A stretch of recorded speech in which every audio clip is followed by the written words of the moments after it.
Greetings, my friends. I want to thank you all for subscribing. I want to thank all of my channel members for supporting me in this endeavor to save pop culture. And if you are not subscribed, please consider supporting this channel. We need you. Thank you.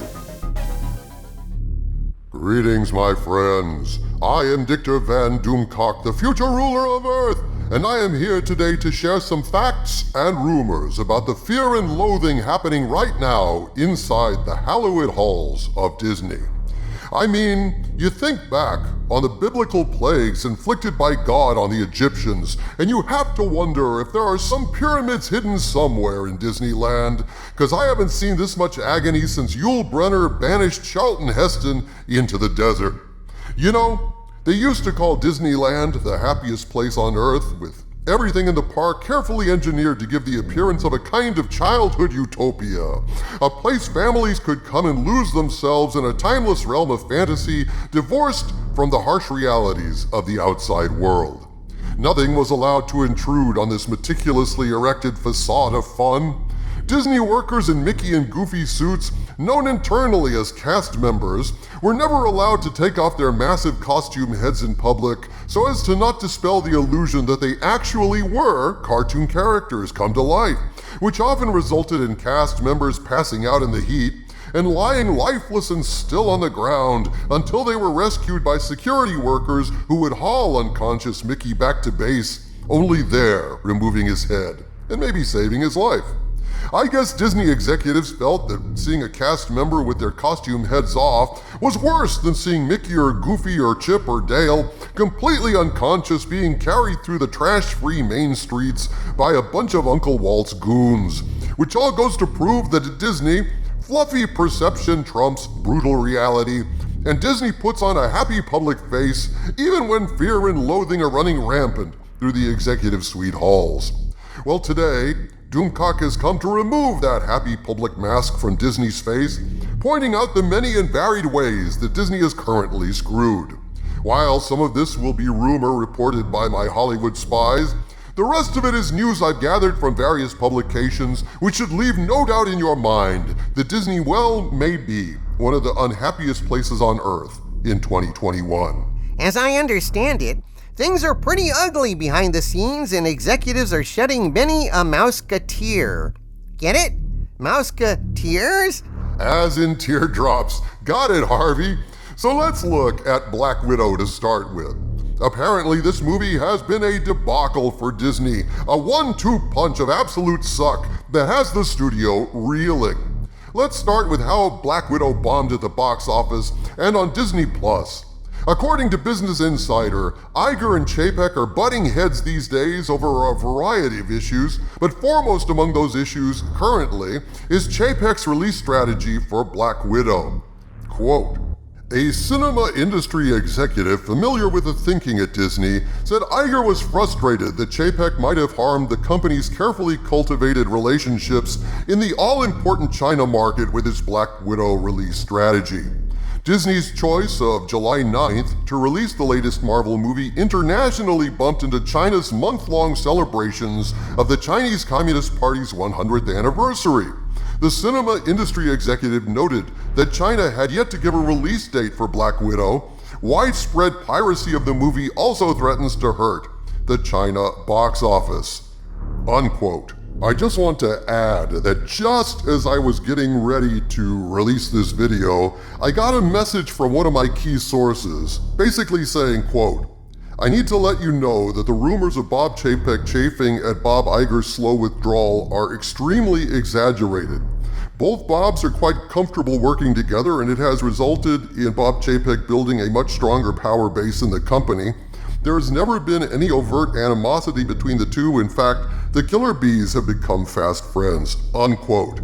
I also received some information regarding the Thrawn series, and I will be releasing that from this source in a future update.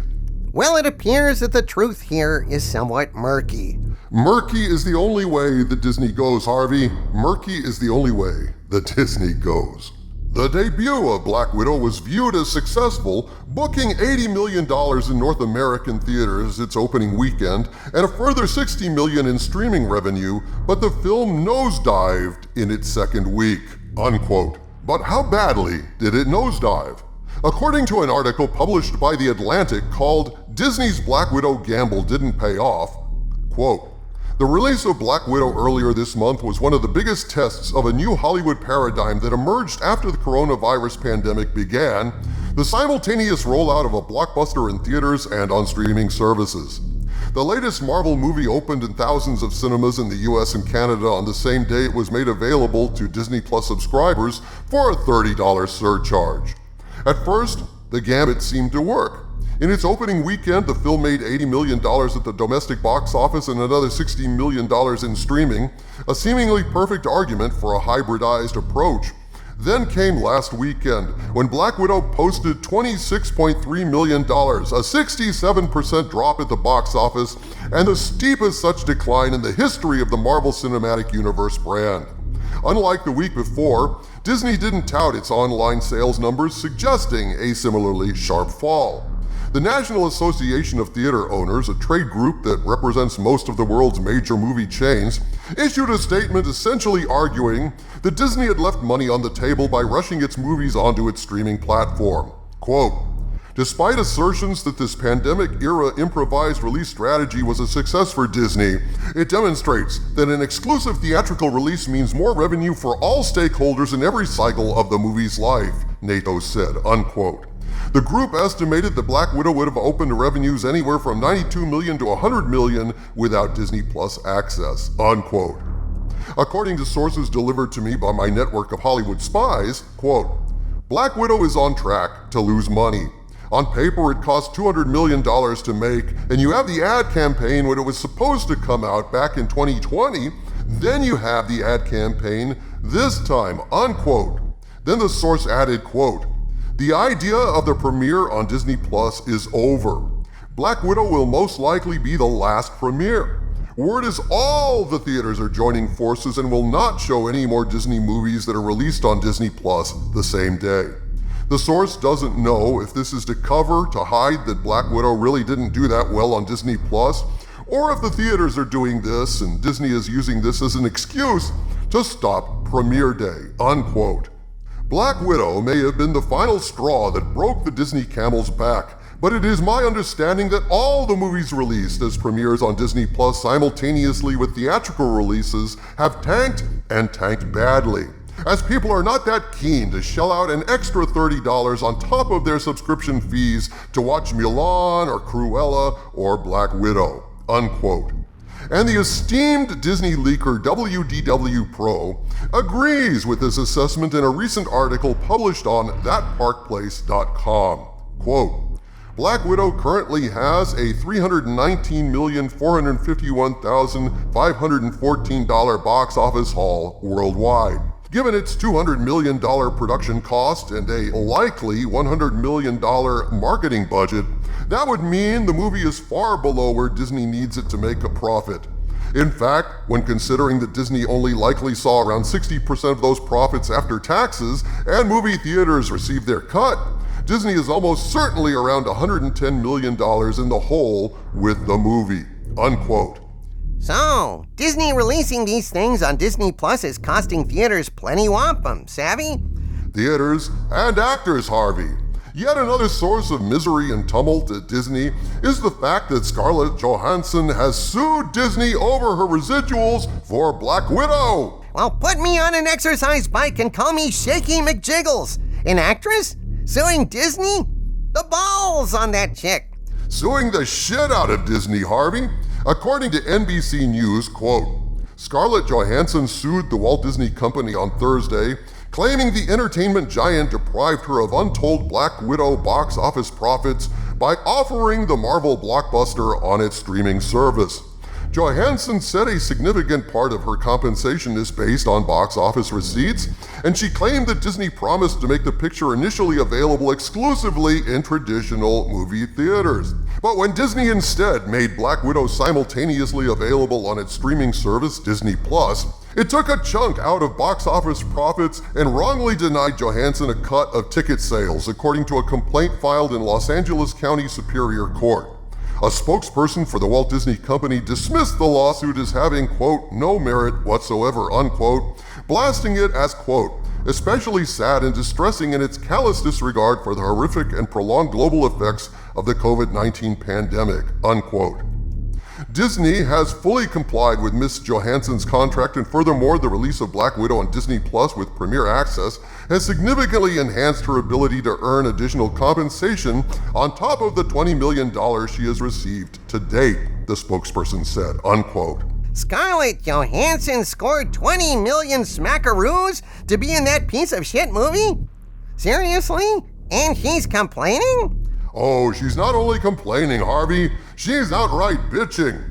Not only is Black Widow all set to lose money according to sources, not only did Black Widow underdeliver on Disney Plus, but now Scarlett Johansson is dragging the mouse to court in what is sure to be an explosive trial, exposing a lot of secrets that Disney doesn't want exposed. For example, I doubt there is any way in hell that Disney gets out of this trial without the actual data for Black Widow's performance being exposed to the public record under oath. The box office for Black Widow will be exposed, as will the performance of Black Widow on Disney Plus. I could easily see this bleeding over into exposing the performance of other Disney Plus premiere movies like Cruella and Mulan, to expose a pattern of underwhelming performance and failure on Disney Plus by way of making the case that Disney knew or should have known that Black Widow would underperform, and that releasing first-run movies in theaters and on Disney Plus simultaneously negatively impacts the box office, and therefore it will be alleged that Disney knew that Scarlett Johansson's share of box office receipts would be negatively impacted by their decision.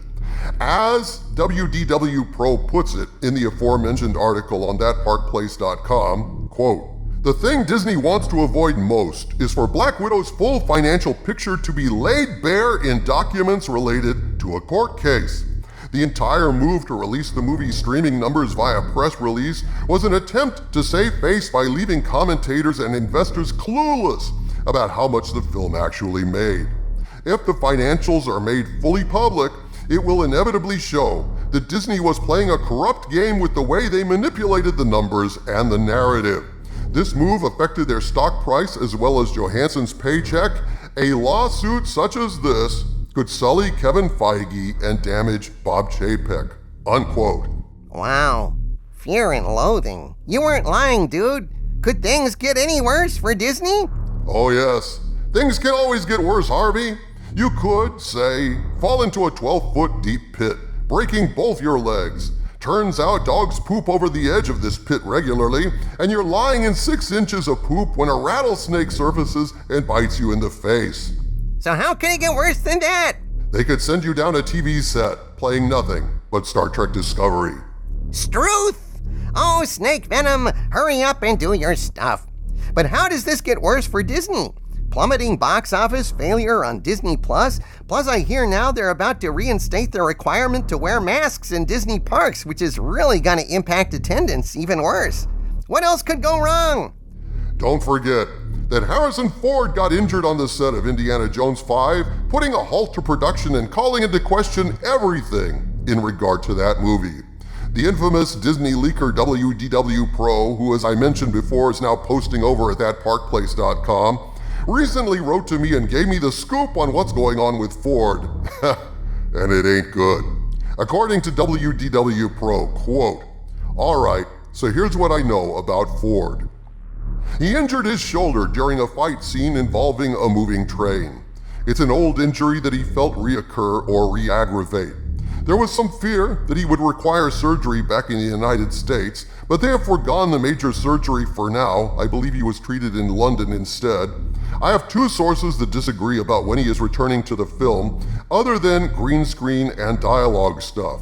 One says that they're pausing for 3 months after Glasgow, which has ended, for Ford to now rehab. I probably doubt that source, although it's a good source in the past.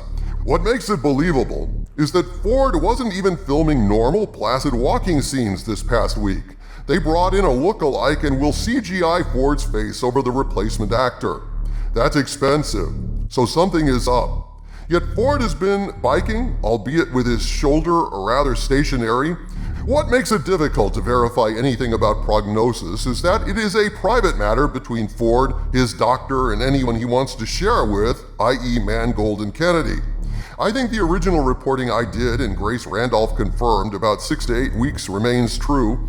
This was what film crews were being led to believe. We're at 4 weeks now, and all he has done is one night of green screen photography? The other source for the film says that Ford will be available for non-action scenes in 2 weeks. Just note that they hired Mike Massa after the injury, and I believe he's going to be doing all of the action stuff in Ford's place with CGI replacing his face in post-production. It's foreseeable that the majority of the film may feature Mike Massa and the other gentleman, whose name escapes me, playing Indiana Jones rather than Harrison Ford.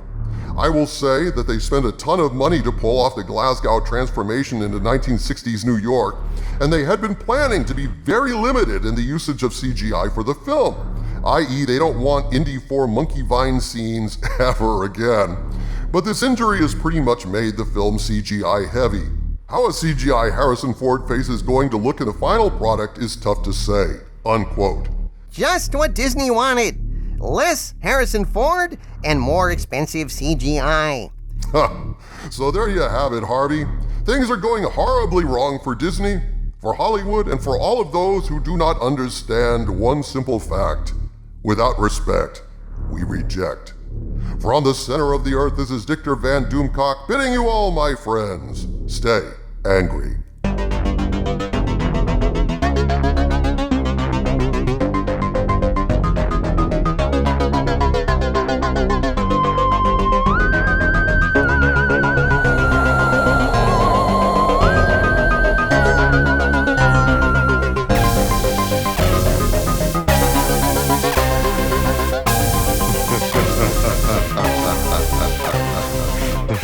Ha ha ha